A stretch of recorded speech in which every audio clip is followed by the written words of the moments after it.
제가 목사다 보니까 그 사람들을 위로해야 될 일이 참 많이 있습니다. 그런데 제가, 약점이라고도 할 수 있겠지만, 위로를 하는 게 참 쉽지가 않더라고요. 어떤 말을 해야 되나, 어떻게 위로가 될 수 있을까 생각을 하다가, 아무 말도 못하고, 그냥 그 자리에 그냥 같이 있는 경우가 많습니다. 아픔을 당한 사람, 고통당한 사람, 그런 사람들을 위로해야 되는데, 저는 참 쉽지 않더라고요.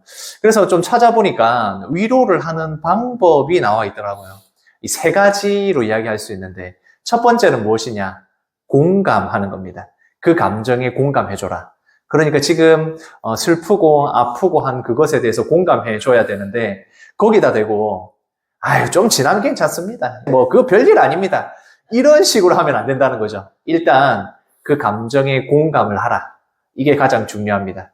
두 번째는 무엇이냐? 그러면서 정상이다 하는 겁니다. 이게 무슨 말이냐면 그 사람이 이렇게 화를 내는 것이, 그 사람이 슬퍼하는 것이, 고통스럽게 느끼는 것이 당연하다.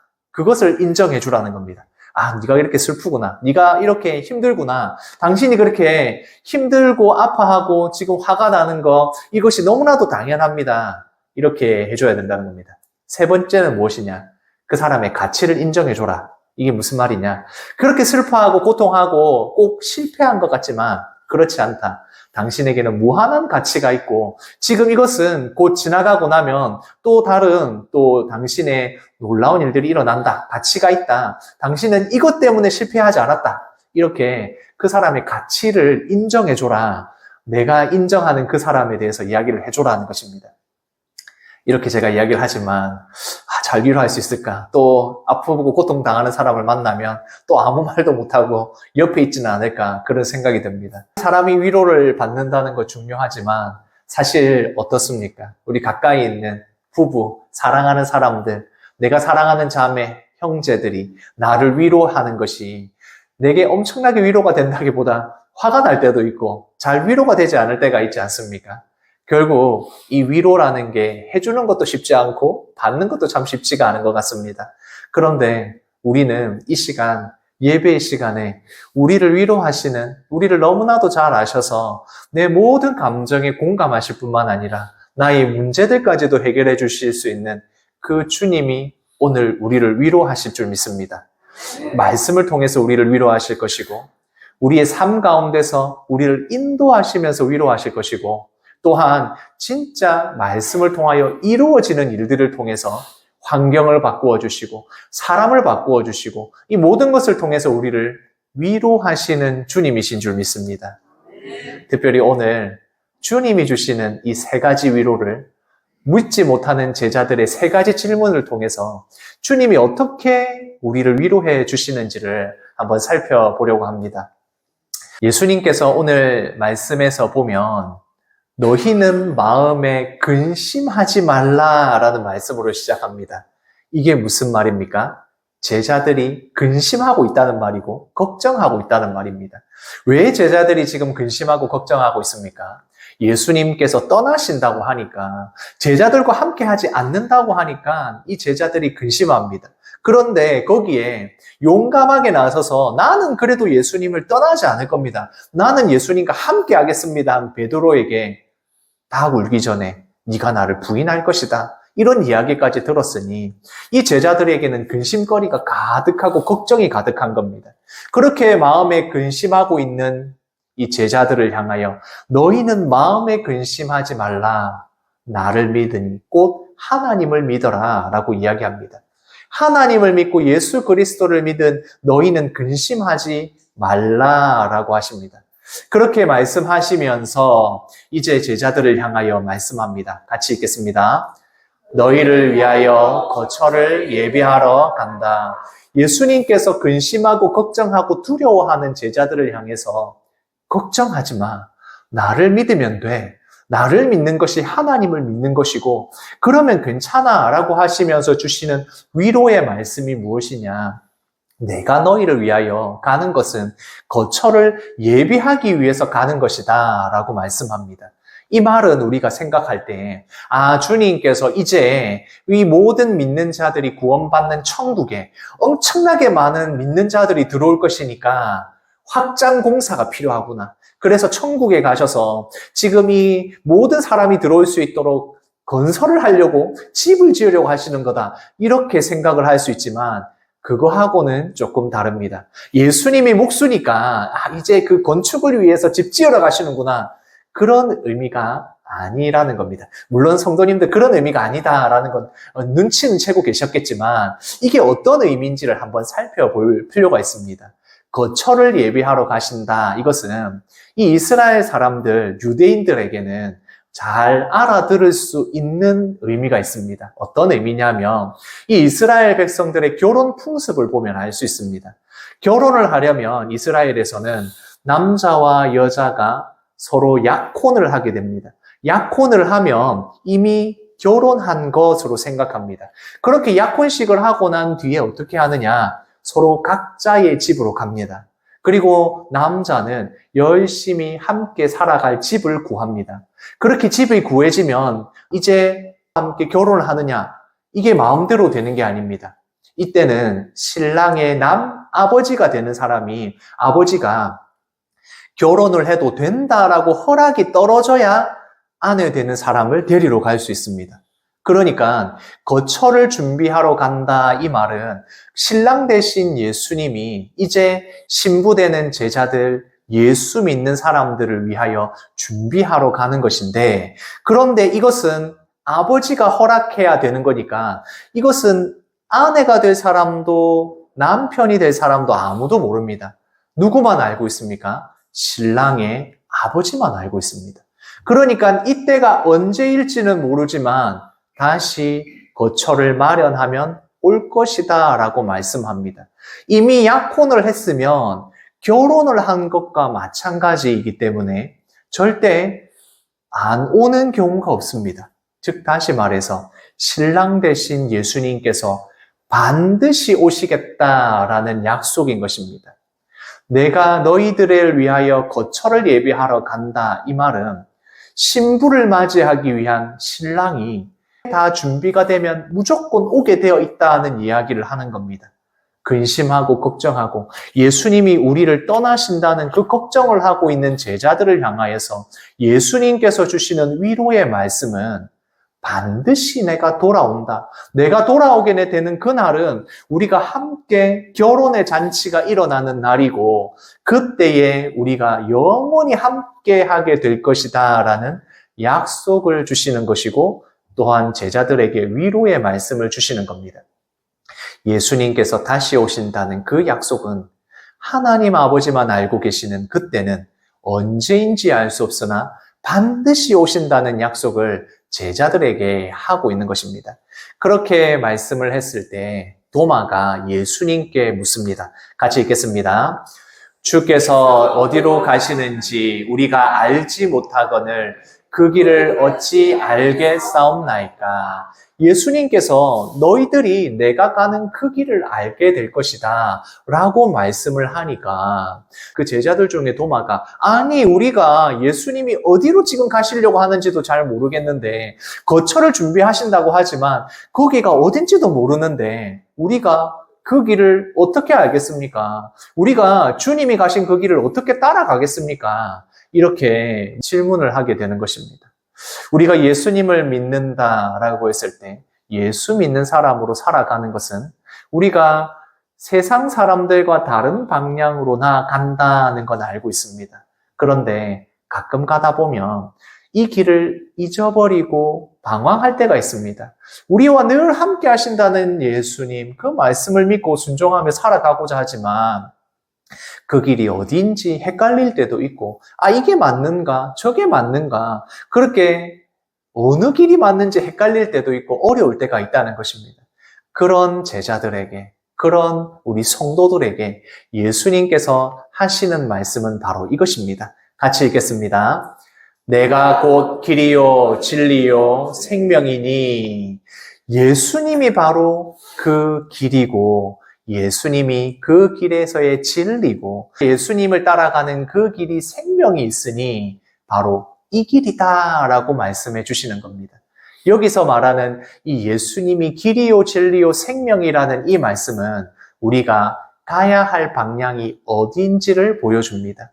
예수님이 제자들을 떠나서 이제 제자들과 육신과 함께하지 않을 때 우리 모든 성도님들도 예배를 마치고 우리와 함께 하시는 성령 하나님 계시지만 사실 우리가 모든 판단을 해야 할 때에 나의 의지와 생각들이 들어가야 되지 않습니까? 그럴 때마다 내가 예수님을 따라가는 길이 무엇인지 헷갈릴 때마다 그 기준이 무엇입니까? 예수님이 기준이다. 예수님이 가시는 그 길을 따라가면 된다라고 이야기합니다. 이 말은 다시 말하면 예수님께서 우리에게 하신 그 말씀대로 그 길을 가면 된다라고 이야기합니다. 지금 제자들은 예수님을 떠나면 이 예수님과 함께하지 못하여 불안하고 어느 길로 가야 할지 당황스러운 그때에 예수님이 바로 길이니까 지금까지 제자들과 함께 하셨을 때에 주신 그 말씀, 그리고 주님께서 하셨던 그 말씀의 기준을 따라서 살아가면 된다, 우리에게 알려주고 계신 겁니다. 우리가 신앙인으로서의 살아가면서 여러 가지 선택을 하게 되지 않습니까? 그때의 선택의 기준이 무엇이냐? 하나님의 말씀, 예수님께서 우리에게 주신 그 말씀을 기준으로 이렇게 하면 예수님이 기뻐하실까? 이렇게 하면 예수님이 싫어하실까? 이것이 우리의 기준이 되면 된다는 것입니다. 하나님의 말씀을 우리가 기준으로 삼고 내가 선택하는 그 모든 방향에서 나에게 이익이 되느냐, 어떤 것이 나에게 더 좋으냐를 따지기 전에 이 일이 진짜 내가 하면 기뻐하실까? 내가 이 일을 하면 예수님이 싫어하실까를 기준으로 삼으면 많이 벗어나지 않고 주의 길을 갈 수 있게 됩니다. 우리의 기준은 무엇입니까? 예수님입니다. 예수님을 믿고 예수님이 길이심을 믿고 그 방향으로 나아갈 때 길을 잃지 않고 나아갈 수 있다, 우리에게 말씀합니다. 또 다른 제자가 물어봅니다. 빌립이 이렇게 물어봅니다. 같이 읽겠습니다. 주여, 아버지를 우리에게 보여주옵소서. 예수님을 믿는 사람은 하나님을 믿는 것이고 하나님은 예수 그리스도를 믿음으로 말미암아 너희가 하나님을 본다라고 이야기를 하니까 빌립이 물어봅니다. 아니 주님, 진짜 하나님을 보여주십시오. 하나님을 보여주시면 우리가 더 확실하게 이 길로 갈 수 있겠습니다 라고 이야기를 하는 겁니다. 여기서 우리가 본다라는 건 우리가 눈을 들어서 보면 있는 우리 교회 안에 있는 스피커, 마이크 이런 것들을 본다라는 의미가 아니라는 걸 알고 계실 겁니다. 여기서 본다는 것은 안다는 것이고 우리가 인지한다는 것이고 깨닫는다는 겁니다.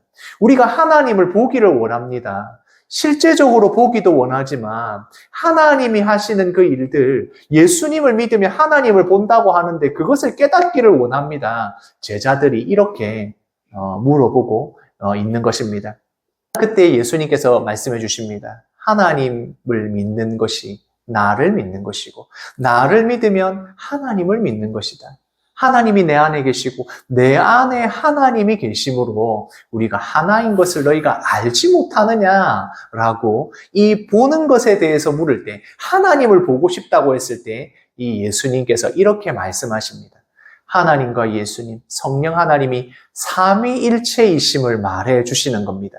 그런데 이 말씀을 듣고 제자들이 얼마나 깨달았는지 모르겠습니다. 그러나 우리 영대교회 성도님들은 하나님과 예수님이 동등하시다, 하나이시다라는 것을 알고 깨닫게 되면 이 말씀이 우리에게 들리는 것입니다. 많은 사람들이 우리가 믿고 있는 하나님, 우리가 믿고 있는 예수님, 너희가 진짜 믿고 있는 그 하나님을 보여달라, 진짜 실존하느냐, 그렇게 물을 때가 많습니다. 그렇게 공격적인 질문을 해올 때 우리는 어떻게 해야겠습니까? 그런 공격적인 질문을 받을 때 하나님을 우리가 보는 것, 우리가 하나님을 아는 것은 예수님을 믿음으로 가능하고 예수님을 믿는다는 것은 우리가 예수님의 말씀을 실천하고 이 말씀대로 살아가게 되면 그 예수님을 우리가 보게 되는 것입니다.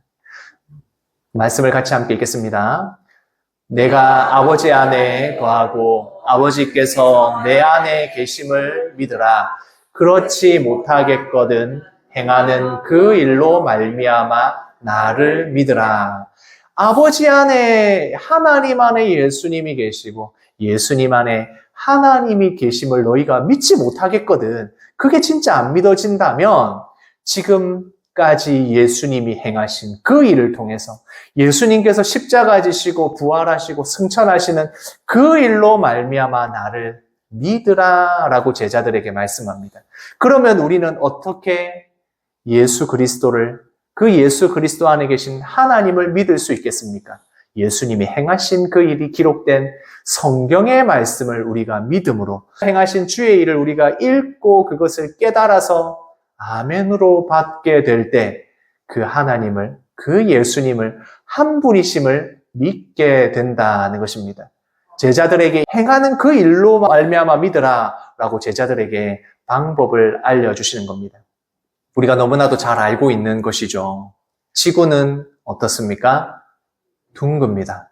이 지구는 둥글다라고 하는 진실에 대해서 지구가 둥글다라고 하는 주장을 뒷받침하는 내용을 우리는 한 가지 이상 이야기할 수 있습니다. 그런데 지구가 둥글지 않다라고 반대하는 사람은 수백 가지의 이야기를 해서 지구가 둥글지 않다라는 이야기를 할 수 있습니다.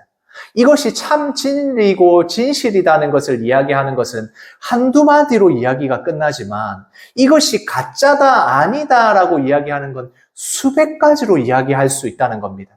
지금도 수많은 사람들이 지구는 평평하다고 믿습니다.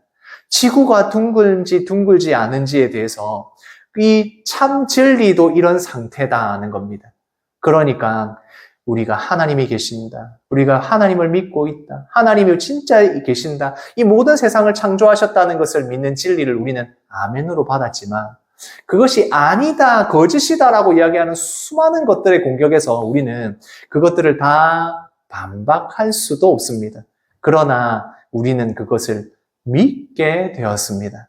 하나님이 계시고 하나님을 믿는 것이 예수 그리스도를 믿는 것이고 예수 그리스도께서 행하신 그 성경의 말씀을 우리가 읽고 들음으로 믿게 되는 것, 이것이 우리에게 주시는 예수 그리스도의 은혜가 되는 것입니다. 그래서 믿음은 무엇이라고요? 은혜입니다. 이게 은혜가 아니면 이루어질 수가 없는 일인 것입니다. 예수 그리스도를 믿는 그 은혜, 그것을 우리에게 허락해 주셨고 제자들에게 말씀하셨던 내가 행한 그 일로 믿어라 했던 그 말씀이 이 성경의 말씀을 통하여 우리가 주의 일을 믿게 되었고 우리가 예수님을 믿음으로 하나님을 믿게 되는 그 은혜를 우리에게 주셨다는 것입니다. 같이 말씀을 읽겠습니다. 내가 진실로 진실로 너희에게 이르노니 나를 믿는 자는 내가 하는 일을 그도 할 것이요 또한 그보다 더 큰 일도 하리니. 이제 예수님께서는 예수님을 믿는 방법, 예수님을 믿는 것이 바로 하나님을 믿는 것이고 하나님을 보는 것이다 라고 알려주시고 이제 제자들에게 예수님을 믿는 자들에게 일어날 놀라운 일을 이야기하십니다. 주의 일을 제자들이 하게 될 것이고 그 제자들이 하는 일은 주님이 하신 것보다 더 큰 일을 하게 될 것이다 라고 제자들을 위로하시는 겁니다. 아니 주님보다 더 큰 일을 한다고?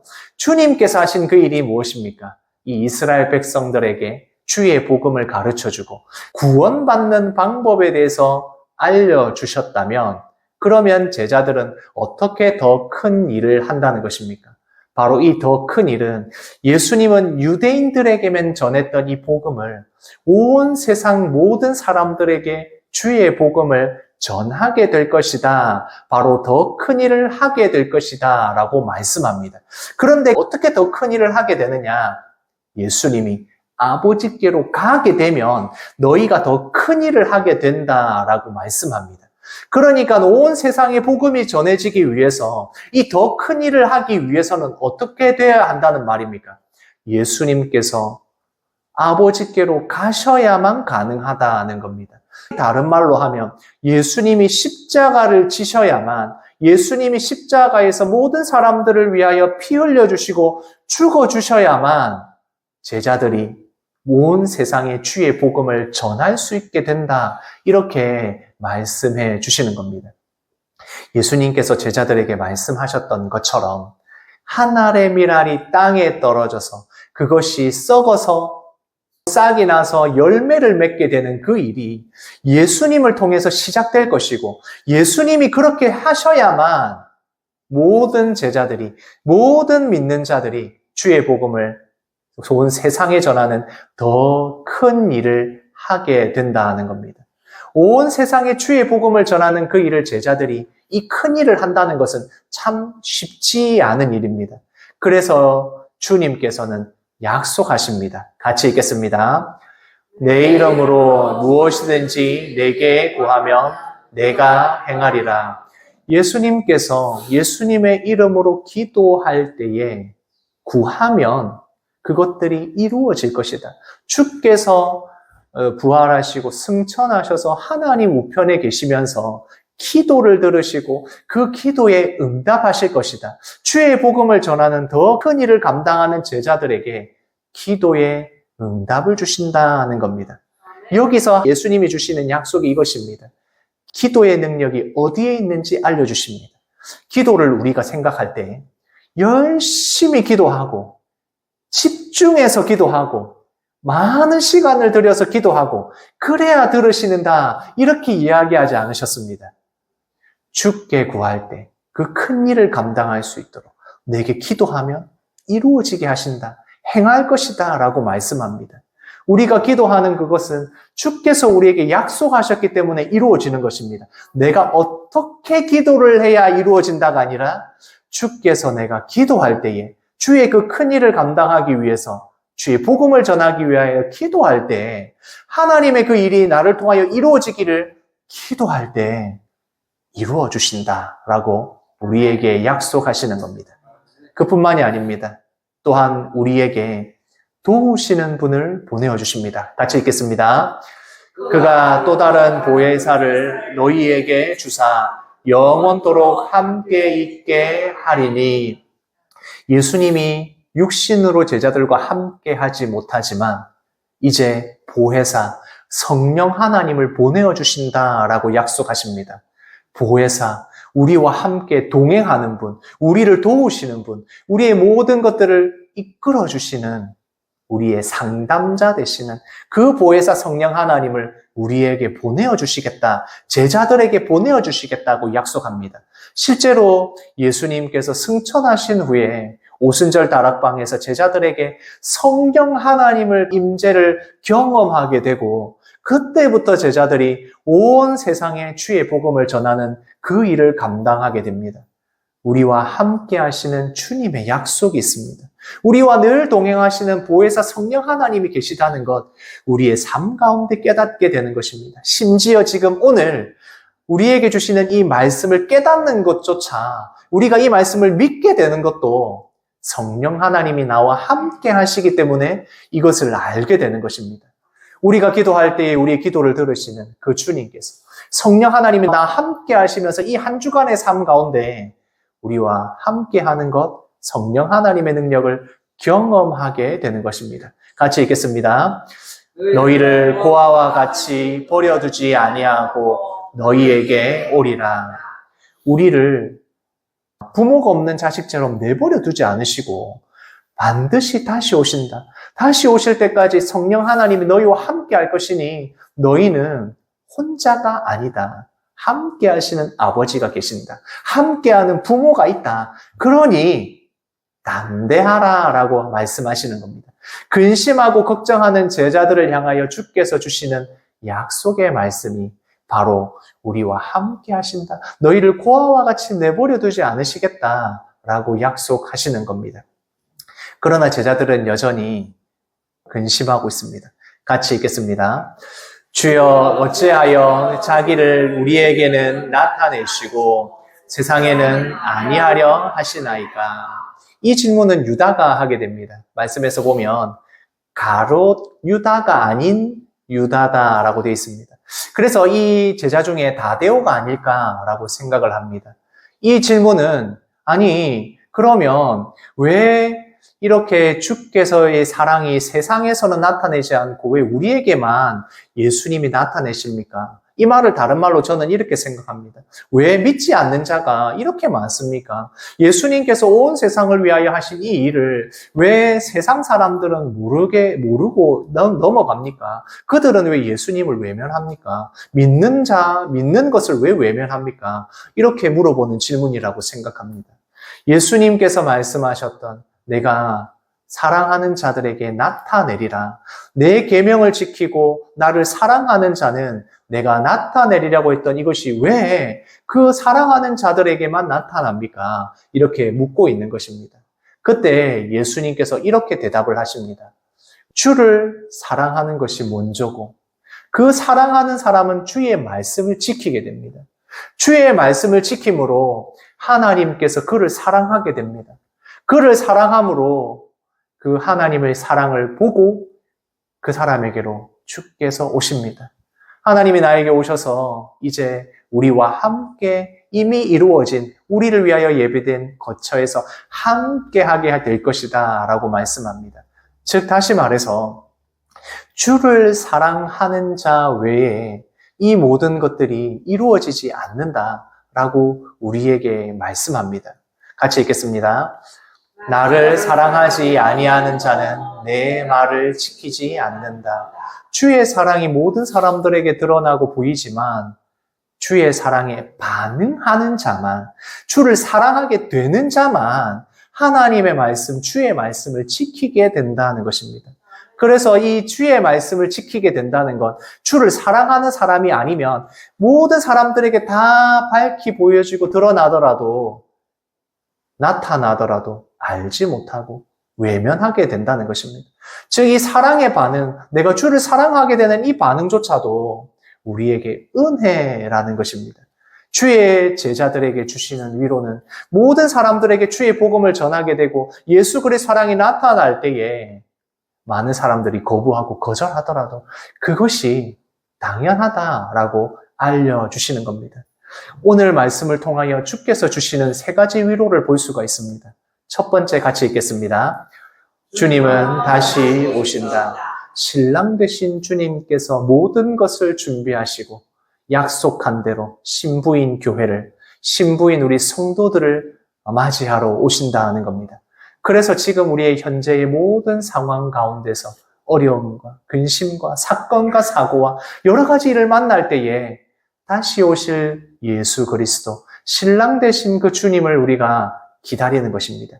신부를 내버려 두는 신랑은 없습니다. 그래서 주님이 오신다는 이 약속은 반드시 이루어집니다. 그래서 우리에게 소망이 있고 위로가 있는 것입니다. 두 번째 위로는 이것입니다. 같이 읽겠습니다. 성령님을 통해 본다. 우리가 주를 봄으로 예수 그리스도를 봄으로 하나님을 보게 되고 하나님을 봄으로 우리가 구원을 받는데 이 모든 것은 성령 하나님이 내 안에 계실 때에 깨닫게 되고 그 깨달은 대로 우리가 믿게 되고 믿게 될 때에 우리가 구원을 받게 되는 이 놀라운 일이 일어나는 것입니다. 약속하신 대로 보혜사 성령님을 우리에게 보내어 주셨고 우리가 이 성경의 말씀을 읽고 아멘으로 받게 되고 믿게 되는 우리가 수많은 경험과 우리의 사람들을 통해서 우리의 모든 이 일들을 통해서 믿게 되는 성령 하나님을 통해서 믿게 되고 깨닫게 되고 보게 되는 위로를 우리에게 주십니다. 마찬가지로 예배를 마치고 우리가 삶 가운데서 성령 하나님이 나와 함께 하실 때에 모든 위로와 격려와 이 모든 것들이 내 안에서 이루어지는 것입니다. 여러 가지 어려운 일을 만날 때에, 여러 가지 일들을 만날 때에 내 안에 계신 성령 하나님을 찾으시고 만나시기를 소원합니다. 세 번째는 이것입니다. 같이 읽겠습니다. 우리는 사랑받은 자다. 우리는 이미 사랑을 받아서 예수님을 사랑하게 된 것입니다. 내가 먼저 예수님을 사랑한 것이 아니라 주께서 우리를 사랑하셔서 그 사랑이 이제 우리에게 나타나고 주를 사랑함으로 예배의 자리에 나오고 사모함으로 말씀을 읽고 신앙생활을 하게 되는 것입니다. 이미 우리가 받은 이 사랑대로 주의 말씀을 지키며 살아갈 때에 우리가 예수 그리스도를 그 말씀을 지키는 가운데 보게 될 것이고 깨닫게 될 것이고 우리 하나님을 보고 경험하게 될 것을 믿습니다. 우리 영대교회 성도님들 사랑받은 자로 살아가시는 한 주간의 삶 되기를 소원합니다.